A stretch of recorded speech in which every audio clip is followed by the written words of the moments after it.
Welcome to Mission Stories for Kids with Uncle Gordon, where you will hear first-hand accounts of answers to prayer and miracles from God.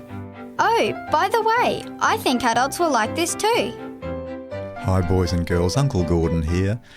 Lovely to be able to tell another story to you. I have told you about Angari and the watch that floated. I had another experience on that same part of the Solomon Islands. I was there to run some meetings, and so every night and every morning I would run some meetings and talk about God to a whole group of people who would come and meet together. But before each of those meetings I liked to do a little bit of exercise.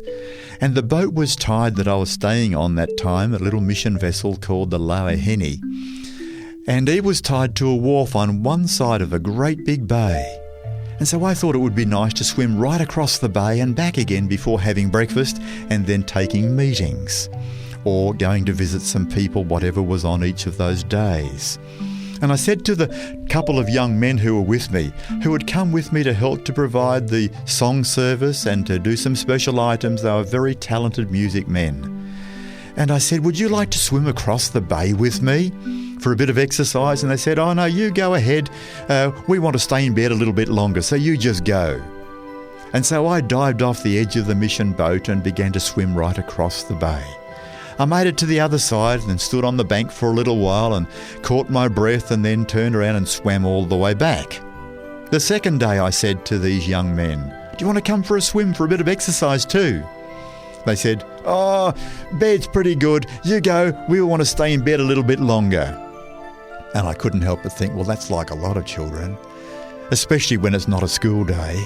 It's pretty hard to get out of bed, isn't it, when you're pretty cosy and comfy there, and if it's raining outside or dull outside, it's nice to just stay in. Anyway, the third day I thought, oh, it's a dull day today.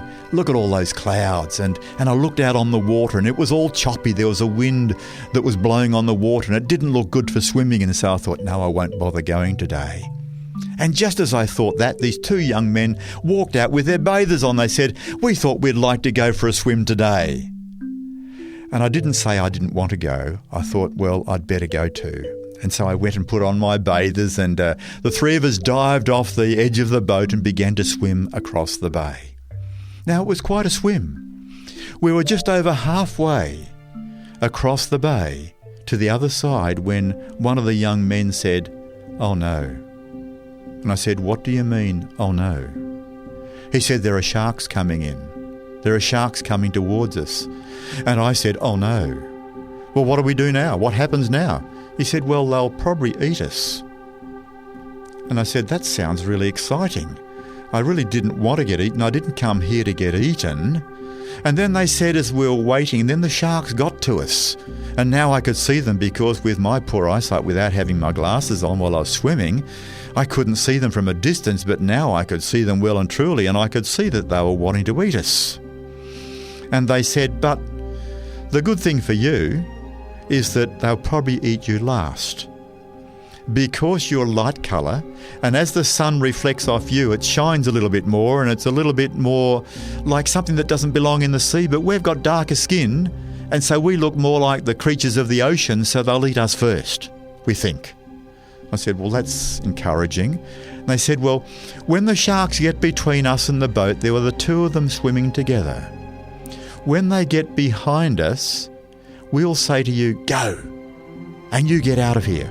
Go to the other shore as fast as you can. And we think the sharks will stay around us and they'll eat us or try and eat us. I said, oh, you sure? They said, yeah. And then they said, look, they're nearly there. Go for it. And so I took off. Who do you reckon's the fastest swimmer in Australia? Who's the quickest? Well, I can tell you that day I was. The outboard motors, there must have been about 4 of them, all came into play. And I don't think I even took a breath as I just swam as fast as I could, the whole way till I crawled out amongst the coral and the rocks on the other side of the water, and then began to breathe again. But for every stroke and every kick of my feet as I was swimming, I was waiting and wondering if I'd feel that cold, steely grip of a shark grabbing me by the leg or grabbing me by the waist. And every moment I was waiting, wondering if they would grab me. but I crawled out safe and sound. And then from the distance I could see vaguely what was going on. Those sharks attacked those young men, but they had a special technique of attack, and these young men knew the sharks' methods of attack. They had grown up as children in the waters where these sharks had lived, and they had been attacked before and they knew what to do.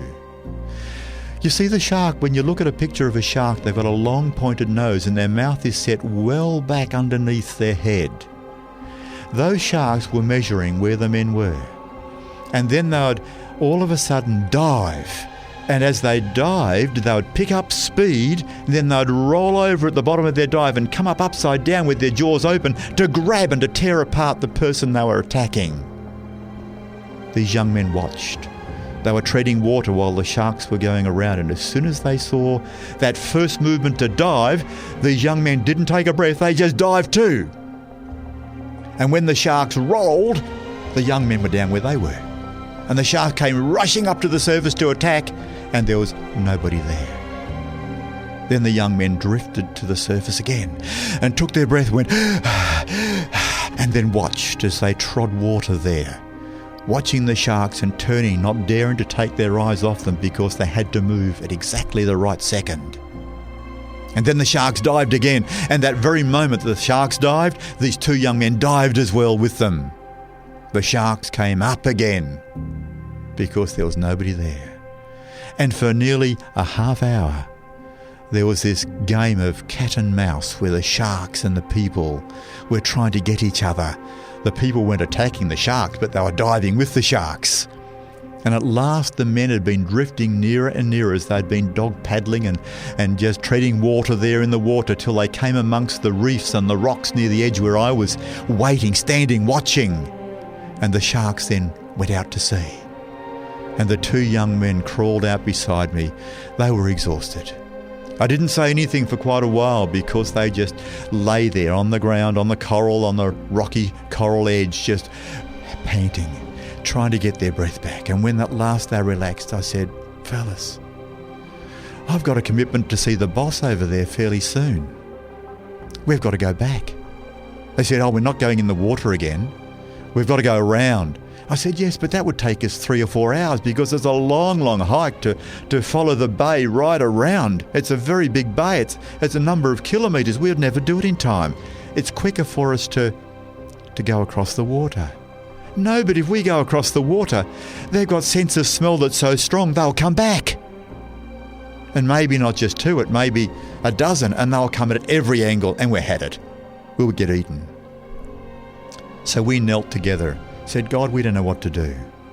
There is a man wanting to know about you on the other side, and I feel compelled. I've got to get over there and meet him on time according to the commitment we have. But we're scared of the sharks because we know they'll come back. And we can go around, but then I miss the man. What do we do, God?"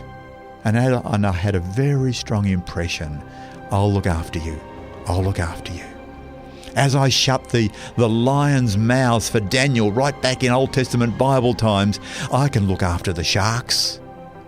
And these young men got the same impression. And so we waded out into the water after praying and began to swim. And all the time we were praying, "God, we're yours. Put that barricade around us. Stop their noses from smelling us. Keep their mouths shut if they do smell us. Keep us safe. Block off this bay." All sorts of things we were saying to God all the way. And when we came within just a few metres of the little dinghy at the back of the mission boat, we almost leapt out of the water and pulled the rope in to pull us up towards the dinghy and climbed into the back of the boat, exhausted.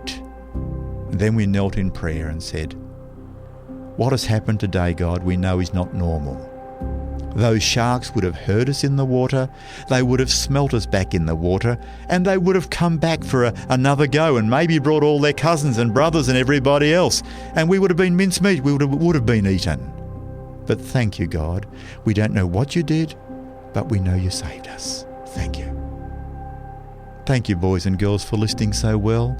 Sometimes we do get in some dramatic situations, sometimes some pretty tough times. Sometimes God intervenes in some ways other than what we don't expect. Sometimes he intervenes in the way we want him to. We ask him to. We didn't know that day how he was going to do it. but we know he did. And God can care for you if you keep your trust in him. So boys and girls, God loves you and he wants to be part of your life again today. Keep trusting him. God bless.